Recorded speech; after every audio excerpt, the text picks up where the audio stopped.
Hello friends, welcome back to my channel. मैं हूँ रश्मि प्रिया और आज मैं आप सबको घुमाने वाली हूँ राजस्थान के सबसे चर्चित पर्यटक स्थलों में से एक ये खूबसूरत आमेर का किला।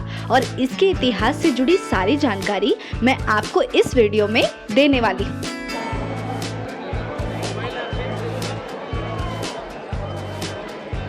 तो जयपुर शहर की भीड़ भाड़ से करीब 11 किलोमीटर दूर यह किला आमेर में पड़ता है और यह काफी ऊंचाई पर बसा हुआ है। तो आप चाहे तो यहाँ पर अपने निजी वाहन और यहाँ पर मिलने वाली जीप के अलावा हाथी की सवारी करके भी यहाँ तक आ सकते हैं।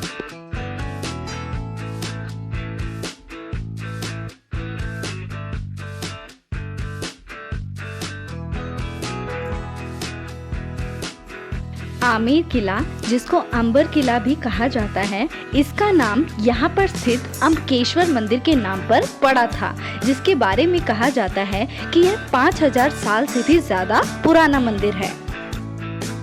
राजस्थान की राजधानी जयपुर का ऐतिहासिक आमेर किला भारत में ही नहीं बल्कि दुनिया भर में काफी प्रसिद्ध है। तो अरावली की ऊंची पहाड़ियों से घिरा हुआ यह किला राजस्थानी कला और संस्कृति का एक अद्भुत उदाहरण है। ये एलिफेंट्स आते हैं मैम मॉर्निंग में, तो भी आप आए हो ना।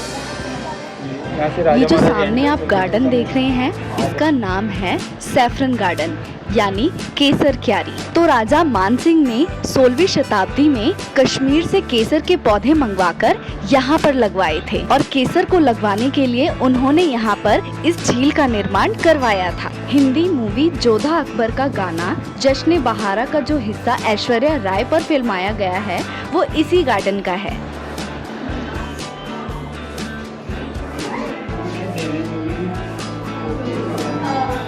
कछवाहा राजपूत राजा मानसिंह प्रथम, जो कि मुगल बादशाह अकबर के 9 रत्नों में से एक थे, उन्होंने 1589 में इस किले की नींव रखी थी और फिर उनके उत्तराधिकारी राजा लोग इस किले का विस्तार और नवीनीकरण का काम करवाते रहे। जयपुर शहर को बसाने वाले महाराजा सवाई जयसिंह द्वितीय के कार्यकाल में यानी 1727 में यह किला पूरा बनकर तैयार हो गया। सुरक्षा की दृष्टि से उस जमाने में इस किले के चारों ओर लगभग 12 किलोमीटर की बाउंड्री वॉल भी बनाई गई थी। और यही नहीं, आमेर किले में जयगढ़ किले तक लगभग 1.5 किलोमीटर गुप्त सुरंग का निर्माण भी करवाया गया था।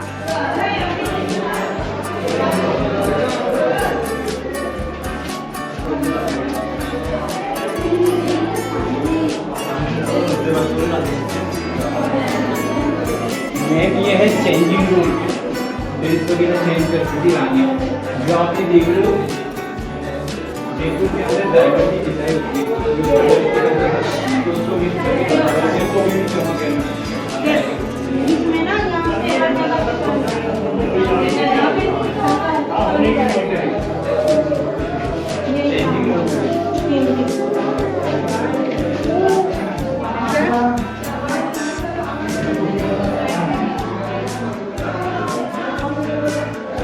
ये जकूजी बाट, यानी जकूजी बाट। पानी यहाँ तक भर जाता था, गर्म और ठंडा पानी इसी से आता था, जो बने हुए हैं। इसके अंदर केसर, केवड़ा, चंदन मिला के रानी इसमें नहाया करती थी। 4 दांत से उतर के रानी को निकालती थी।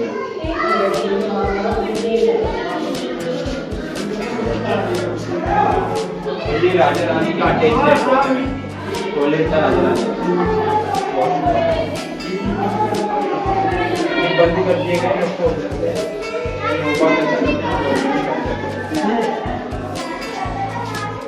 बाढ़ का 400 साल पुराना।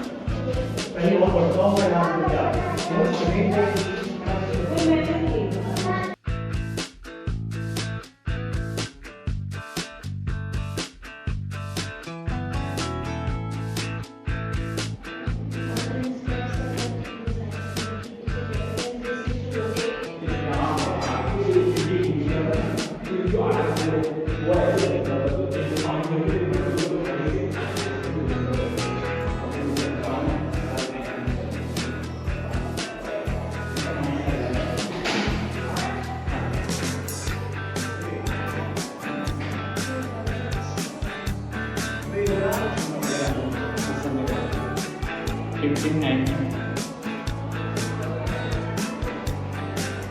ये ओल्ड वीडियो को देख के आके थोड़ा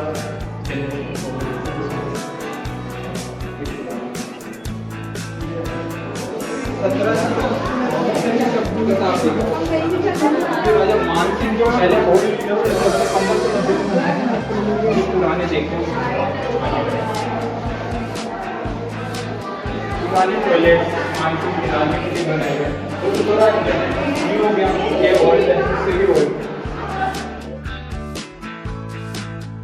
यहाँ की एक एक चीज बहुत मजबूती से बनाई गई है।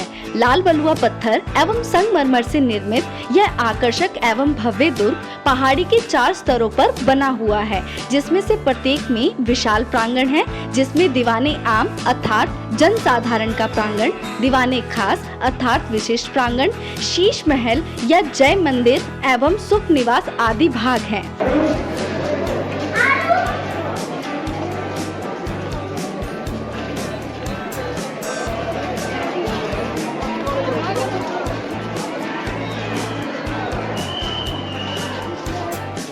और ये है आमेर किले का प्रथम प्रांगण।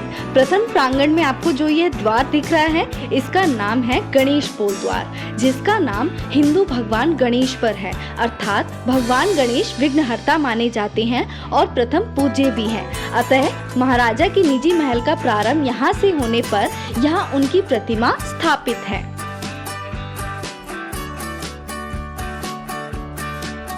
यह एक त्रिस्तरीय इमारत है, जिसका अलंकरण मिर्जा राजा जय सिंह के आदेशानुसार किया गया था।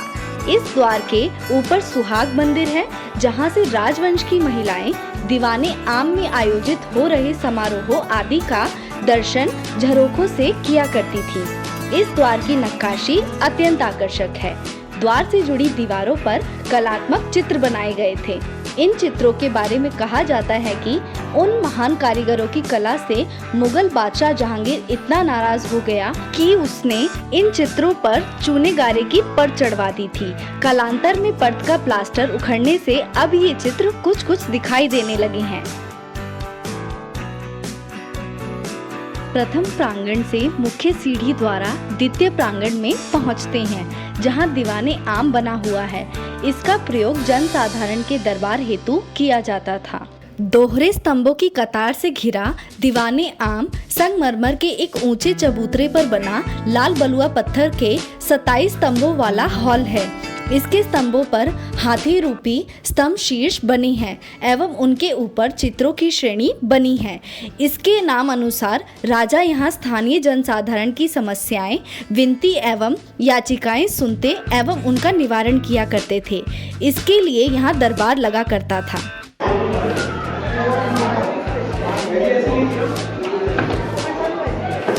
अरे पीछे से रास्ता बोल दिया ना। तीसरे प्रांगण में महाराजा, उनके परिवार के सदस्यों एवं परिचरों के निजी कक्ष बने हुए हैं। इस प्रांगण में 2 इमारतें एक दूसरे के आमने सामने बनी हैं। इनके बीच में मुगल उद्यान शैली के बाग बने हुए हैं।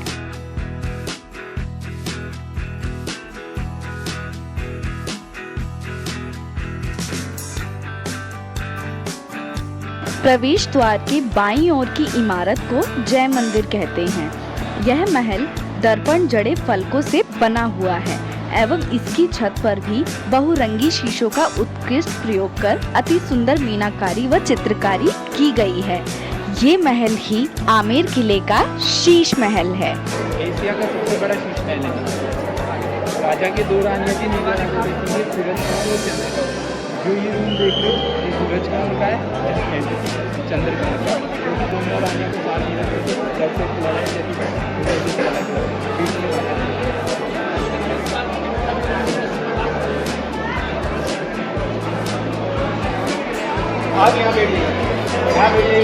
इस किले में बना यह शीश महल भारत का ही नहीं बल्कि दुनिया का सबसे बड़ा और खूबसूरत शीश महल है। जब यहाँ पर मशालें जलाई जाती थी तब इन रंग बिरंगे शीशों पर रोशनी पड़ने से ये पूरा शीश महल जगमगा जाता था और जो नज़ारा होता था वो देखने लायक होता था। आप लोगों की जानकारी के लिए मैं बता दूं, साल 2013 में कंबोडिया में हुई मीटिंग के दौरान वर्ल्ड हेरिटेज कमेटी ने आमेर किले समेत राजस्थान के 5 और किलों को वर्ल्ड हेरिटेज साइट घोषित कर दिया था।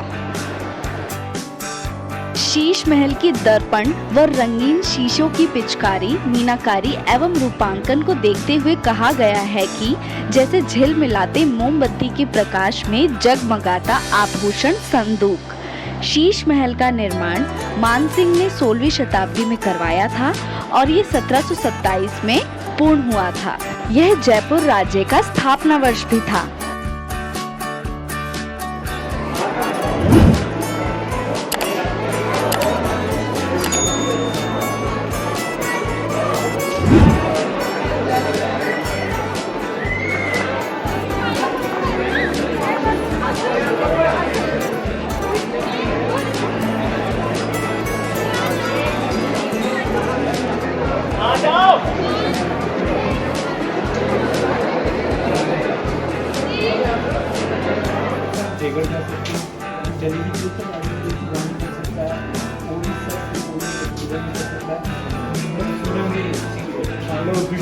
राजा तो निकल जाएगा, वो घूमता रहेगा।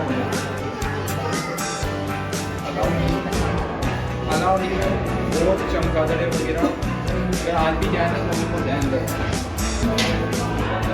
और ये है तीसरे प्रांगण में बनी दूसरी इमारत, जो कि जय मंदिर यानी शीश महल के बिल्कुल सामने है और इसे सुख निवास या सुख महल के नाम से जाना जाता है। इस कक्ष का प्रवेश द्वार चंदन की लकड़ी से बना है और इसमें जालीदार संगमरमर का कार्य है। नलिकाओं द्वारा लाया गया जल यहाँ एक खुली नाली द्वारा बहता रहता था, जिसके कारण भवन का वातावरण शीतल बना रहता था, ठीक वातानुकूलित वायु वाले आधुनिक भवनों की तरह। इन नालियों के बाद यह जल उद्यान की क्यारियों में जाता था। इस महल का एक विशेष आकर्षण है डोली महल, जिसका आकार एक डोली की भांति है, जिनमें तब राजपूत महिलाएं कहीं भी आना जाना किया करती थी। इन्हीं महलों में प्रवेश द्वार के अंदर डोली महल से पहले एक भूल भुलैया भी बनी है, जहां महाराजा अपनी रानियों और पटरानियों के संग हंसी ठिठोली करते व आंख मिचौनी का खेल खेलते थे। राजा मानसिंह की कई रानियां थी और जब वे युद्ध से लौटकर आते थे तो सभी रानियों में सबसे पहले उनसे मिलने की होड़ लगा करती थी। ऐसे में राजा मानसिंह इस भूल भुलैया में घुस जाया करते थे व इधर उधर घूमते थे और जो रानी उन्हें सबसे पहले ढूंढ लेती थी उसे ही प्रथम मिलन का सुख प्राप्त होता था। इसीलिए इस महल का नाम सुख महल नाम पड़ा।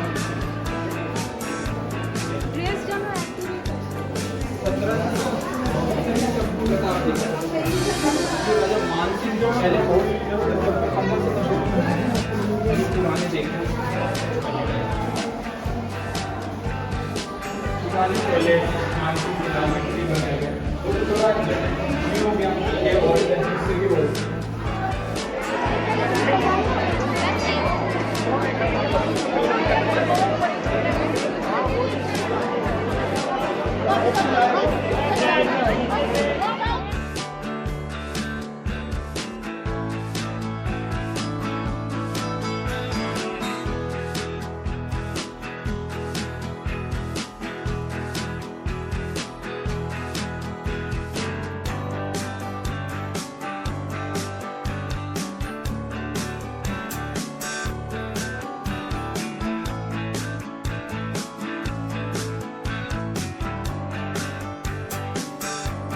ये जो साथ में आप इमारत देख रहे हैं, इसका नाम है सुहाग मंदिर। इसके अंदर सभी सुहागनी रहा करती थी और इसके अंदर अनमैरिड और विडो औरतों का आना मना था। राजा जब भी युद्ध के लिए जाते थे तो उनकी रानियां इस मंदिर में अपने सुहाग के लिए अखंड जोत जलाकर उनकी सलामती के लिए कामना करती थी और जब तक वो वापस नहीं आते थे ये अखंड जोत जलती रहती थी। और जब वो वापस आते थे तो रानियां इस मंदिर में बने एक संगमरमर की खिड़की से उन पर फूलों की बौछार करती थी और उनका स्वागत करती थी।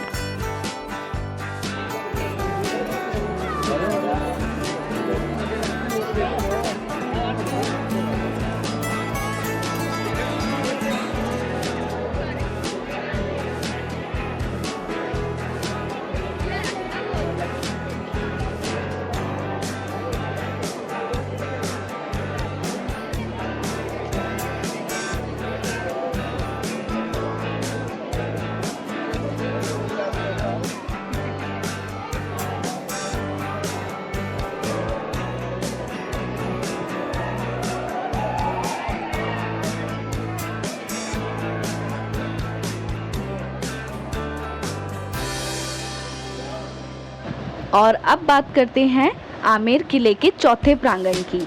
चौथे प्रांगण में राज परिवार की महिलाएं निवास करती थी। इनके अलावा रानियों की दासियां तथा यदि हो तो राजा की उप स्त्रियां भी यहाँ पर निवास करती थी। इस प्रभाग में बहुत से निवास कक्ष हैं जिनमें प्रत्येक में एक एक रानी रहती थी एवं राजा अपनी रुचि अनुसार प्रतिदिन किसी एक के यहाँ आते थे, किंतु अन्य रानियों को इसकी भनक तक नहीं लगती थी कि राजा कब और किसके यहाँ पधारे हैं। सभी कक्ष एक ही गलियारे में खुलते थे। महल के इसी भाग में राजमाता एवं राजा की पटरानी जनानी ड्योढ़ी में रहती थी। किले के इस हिस्से को जनाना महल के नाम से भी जाना जाता है। जनाना महल की पहली मंजिल पर मानसिंह पैलेस है, जहां पर राजा मानसिंह रहा करते थे। ये जो बीच में आपको ये इमारत दिखाई दे रही है, इसका नाम है बारादरी। अगर रानियों को कभी भी कोई भी परेशानी होती थी तो उन्हें इस बारादरी में बुलाया जाता था, फिर राजा बीच में बैठकर उनकी प्रॉब्लम्स का सॉल्यूशन निकाला करते थे।